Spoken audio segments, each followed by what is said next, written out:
Greetings once again. We're here honoring Black motherhood, Black womanhood with Melanated Mothers Month for the month of April 2022. My name is Your Highness with Stop It Media Productions, and we're honored to have another guest, a Black woman here in the presence, and we're eager to get into her situation and her story and the whole essence of what she's representing right now. So I know personally, my encounter with you, like we were saying off camera, was our interaction with me seeing you speak at the Protect the Starseeds rally last fall in Sarasota, you know, in the case surrounding Saisha and Ty and their child. It was highly publicized, it was online, you know, so that was my first interaction with you, you know, so I'm glad to get you in person now and get into it. So please, if you can just introduce yourself, you know, and tell the people who you are and what you represent. Okay, so my name is Brittany Budlove. Okay.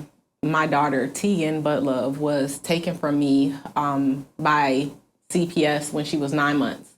My daughter was not abused, was never harmed, but it all stemmed from an allegation of abuse to another child that myself and my husband at the time were in the process of adopting, that was actually a foster child and in DCF CPS custody.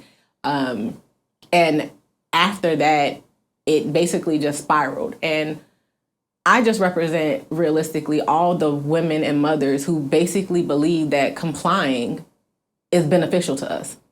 As a Black woman, it's not the same. Unmelanated women fighting DCF is not the same as our fight because they don't carry the same risk that we carry when it comes to fighting. You know, we're always looked to be suppressed and to be beaten down and belittled and berated, and just every flaw or blemish in our background or in our lives, they want to highlight and hone in on. It's like we don't get the benefit of not being perfect.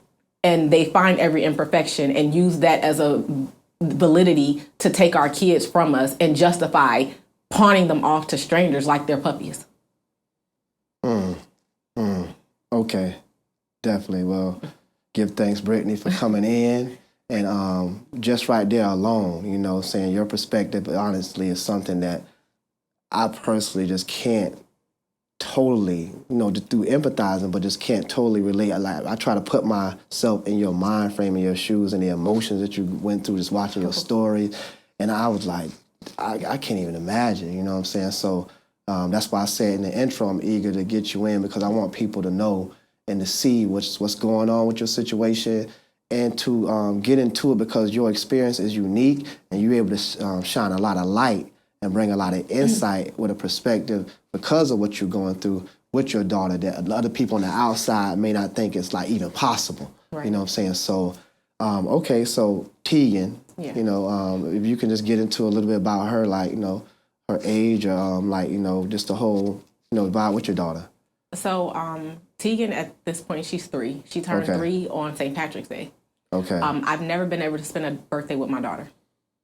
So I carried my baby for 9 months, gave birth, healthy pregnancy, healthy delivery, and I have not been able to celebrate her life with her once. She is full of personality, always has been. I was actually getting visitation with her up until August of last year. So I haven't seen my daughter at all since August of last year.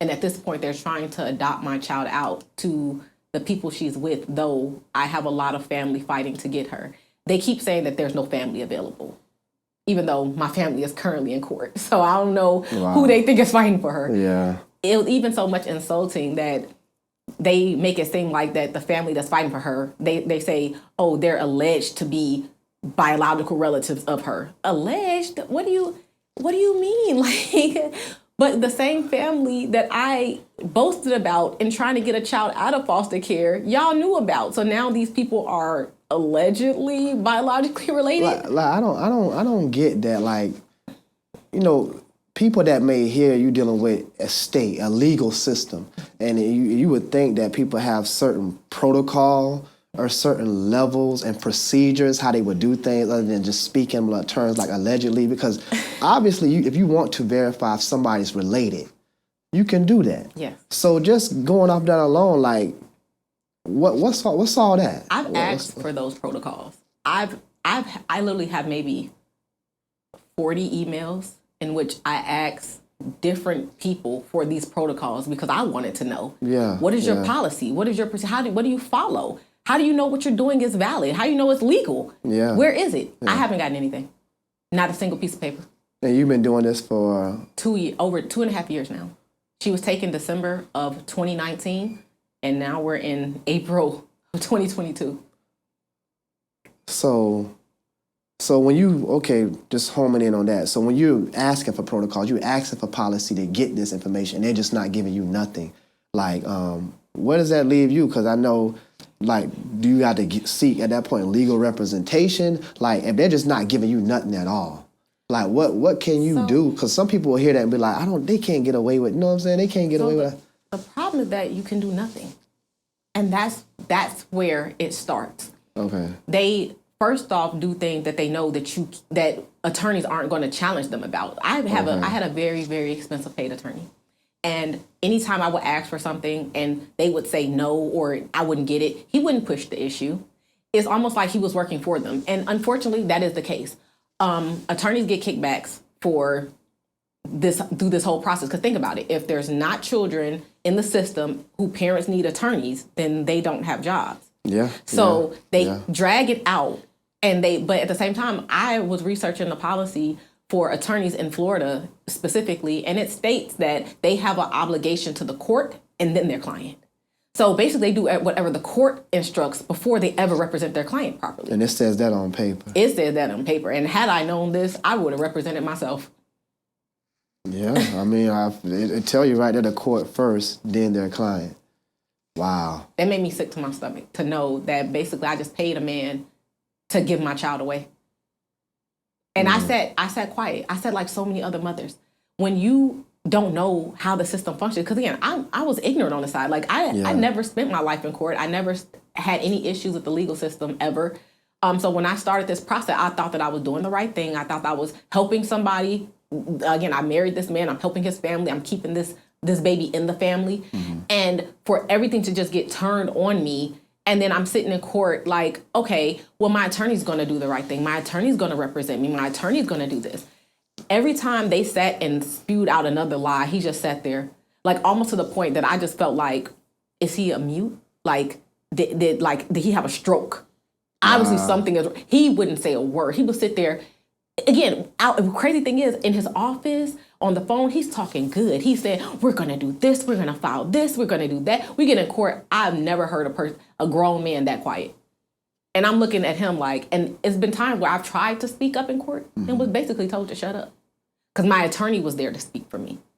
Mm. So that's the whole thing, too. We get this legal mouthpiece, and the court doesn't want to hear you anymore. Mm-hmm. So representing myself, they wouldn't have a choice but to hear me. But when this legal mouthpiece is there, they know what that person's role is. Mm-hmm. And it's all... So, okay. That's now we get into the real of the situation. So we can just, let's start from the beginning of the situation. Okay. What exactly happened for you? Like you said, I heard you mention earlier with your husband at the time and getting another child in the family. If you can just bring people like the origin of how you get from the point to the steps up to what's going on right now. What happened in the beginning? Okay, so I usually don't like talking about it because it sucks that my child was taken away for a whole nother child. But I feel like you're right. People would never understand why without knowing the preface of it.